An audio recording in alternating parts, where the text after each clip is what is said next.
विद्यार्थी मित्रांनो, आज आपण मागणीतील बदल की ज्याला इंग्रजीमध्ये इफेक्ट्स ऑफ डिमांड असं म्हणतात, मागणीतील बदल पाहण्या अगोदर याच्या अगोदरच्या तासाला आपण मागणीवर परिणाम करणारे घटक बघितलेले होते की त्यांचा परिणाम मागणीवर कसा होत होता, की ज्यामध्ये हवामान, लोकसंख्या, उत्पन्न, किंमत, आवड निवड, भविष्यकालीन अंदाज, सरकारी धोरण, चालीरीती असे जवळजवळ 10 मुद्दे होते की त्यांचा परिणाम हा मागणीवर होत होता. म्हणजेच एकतर मागणी वाढत होती किंवा कमी होत होती. त्याच मुद्द्यांच्या आधारे आज आपण पुढची महत्त्वाची सगळ्यात संकल्पना बघणार आहे, मागणीतील बदल, इफेक्ट्स ऑफ डिमांड.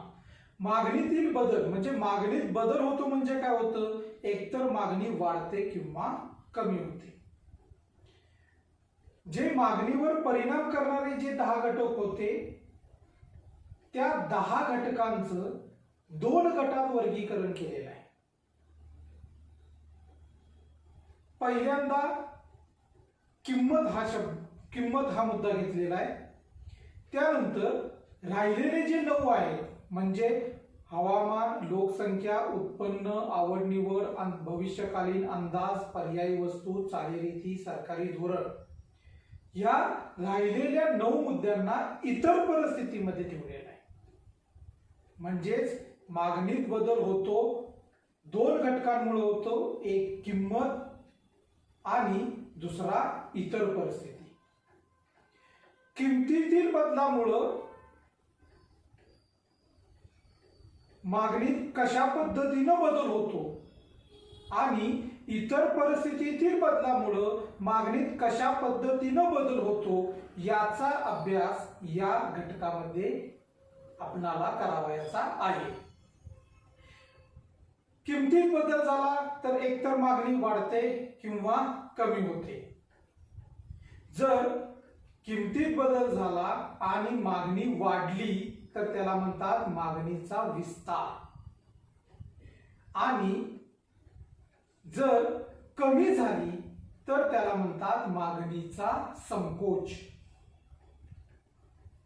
तर सगळ्यात पहिल्यांदा आपण विस्तार आणि संकोच या 2 संकल्पना पाहूया आणि त्यानंतर इतर परिस्थितीकडे वळूया. पहिल्यांदा विस्तार हा किमतीतील बदलामुळे होतो. त्यावेळेला इतर परिस्थिती स्थिर असते म्हणजेच कायम असते. म्हणून व्याख्या कशी होते बघा, इतर परिस्थिती कायम असताना किमतीत बदल झाल्यामुळे मागणी वाढते, त्याला मागणीचा विस्तार असे म्हणतात. वाढते म्हणजेच विस्तारते, कमी होते म्हणजेच संकोच होतो.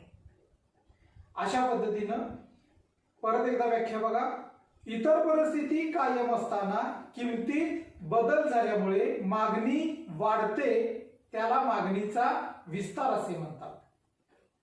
त्याच्या बरोबर उलट संकोचची व्याख्या, इतर परिस्थिती कायम असताना किमतीत बदल झाल्यामुळे मागणी कमी होते, त्याला मागणीचा संकोच असे म्हणतात. विस्तार आणि संकोच हे मागणीतील बदलामुळे होतं, त्यावेळेला इतर परिस्थिती कायम असते. हे व्यवस्थित लक्षात ठेवायचं. आता विस्तार आणि संकोच या 2 संकल्पना आपण आकृतीच्या साहाय्याने बघूया. या ठिकाणी आकृतीमध्ये अक्षावर मागणी दर्शवलेली आहे व अक्षावर किंमत दर्शवलेली आहे. आकृती नीट निरीक्षण करा. परिस्थिती सध्या अक इतकी किंमत असताना अम इतकी मागणी आहे. अक इतकी किंमत असताना अम इतकी मागणी आहे. समजा क पासून क1 इतकी किंमत वाढली असता म पासून म1 इतकी मागणी कमी होते. किंमत वाढली असता मागणी कमी होते, म्हणून वर जाणारा बाण हा संकोच दर्शवतो. या उलट क पासून क2 इतकी किंमत कमी झाली असता म पासून म टू इतकी मागणी वाढते, म्हणून खाली येणारा बाण हा मागणीचा विस्तार दर्शवतो. तर अशा पद्धतीनं विस्तार आणि संकोच या दोन संकल्पना आहेत. त्यानंतर आता आपण इतर परिस्थितीतील बदलामुळं कोणते बदल होतात त्याची माहिती बघूया. इतर परिस्थितीतील बदलामुळे सुद्धा एकतर मागणी वाढते किंवा काय होते, कमी होते. वाढते त्याला म्हणतात वृद्धी आणि कमी होते त्याला म्हणतात ह्रास. वृद्धी आणि ह्रास हे बदल इतर परिस्थितीतील बदलामुळे होतात. यावेळी किंमत स्थिर असते. आता उलट करायचं. पूर्वी इतर परिस्थिती स्थिर होती आपण म्हणत होतो, आता वृद्धी आणि ह्रास बघत असताना किंमत स्थिर आणि बदल कशामध्ये होतोय, इतर परिस्थितीमध्ये. म्हणून व्याख्या बघा नीट. किंमत स्थिर असताना इतर परिस्थितीत बदल झाल्यामुळे मागणी वाढते, तिला मागणीची वृद्धी असे म्हणतात. त्यानंतर ह्रासाची व्याख्या. किंमत स्थिर असताना इतर परिस्थितीत बदल झाल्यामुळे मागणी कमी होते, त्याला मागणीचा ह्रास असे म्हणतात. अशा पद्धतीनं वृद्धी आणि ह्रास या दोन व्याख्या आहेत. याच दोन संकल्पना आकृतीच्या साहाय्याने पाहूया. आकृतीमध्ये अक्ष अक्षावर मागणी दर्शवलेली आहे व अय अक्षावर किंमत दर्शवलेली आहे. आकृतीमध्ये अक इतकी किंमत आहे. किंमत स्थिर आहे कारण किमतीत बदल होत नाही, फक्त बदल कशात होतोय, इतर परिस्थितीमध्ये. म्हणून अक इतकी किंमत, ही किंमत स्थिर आहे, म्हणून तो वक्र अक्ष अक्षाला समांतर असलेला बघायला मिळतो. आणि बदल फक्त कशात होतोय, इतर परिस्थितीमध्ये होतोय. आणि त्याच्यामुळं मागणीत बदल होतो. आणि ह्रास आणि वृद्धी कशी होते ते पाहूया आकृतीमध्ये. आकृतीमध्ये अक इतकी किंमत स्थिर आहे.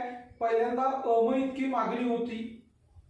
किंमत स्थिर असताना इतर परिस्थितीत बदल झाला आणि त्यामुळं म पासून म वन पर्यंत मागणी काय झाली, वाढली.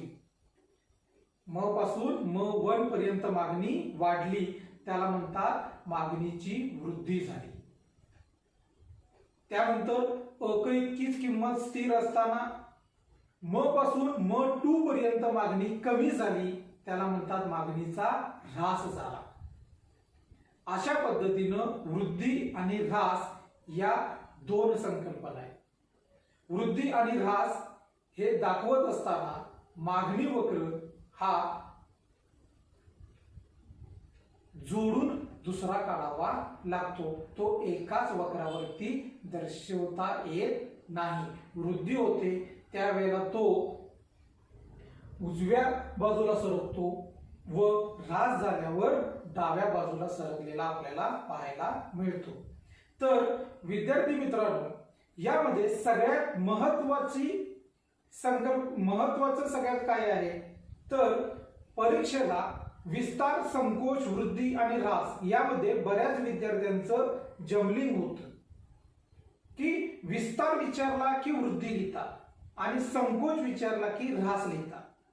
त्यामुळं लक्षात कसं ठेवायचं आहे, किंमत किती अक्षरी शब्द आहे, 3 अक्षरी शब्द आहे. किंमत आणि किमतीमुळे होणारे जे बदल आहेत ते सुद्धा कसे आहेत, 3 अक्षरीच आहेत. विस्तार, संकोच.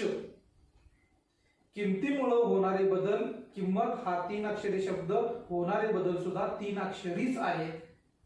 आणि इतर परिस्थितीमुळे होणारे बदल हे 2 अक्षरे आहेत. तर विद्यार्थी मित्रांनो, किमतीतील बदलामुळे विस्तार आणि संकोच होतो, त्यावेळेला इतर परिस्थिती स्थिर असते. आणि इतर परिस्थितीमुळे वृद्धी आणि ह्रास होतो, त्यावेळेला किंमत स्थिर असते. अशा पद्धतीनं मागणीतील बदल ही संकल्पना आहे. थँक्यू.